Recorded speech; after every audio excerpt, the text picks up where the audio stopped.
తల్లి తండ్రి నేర్పినట్టి మాతృభాషరా, తెలుగు మరచిపోతే వాళ్ళని నువ్వు మరచినట్టురా, ఇది మరువబోకురా.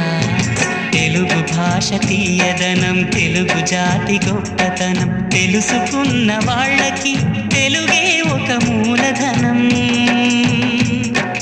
తల్లి తండ్రి నేర్పినట్టి మాతృభాషరా, తెలుగు మరచిపోతే వాళ్ళని నువ్వు మరచినట్టురా, ఇది మరువబోకు.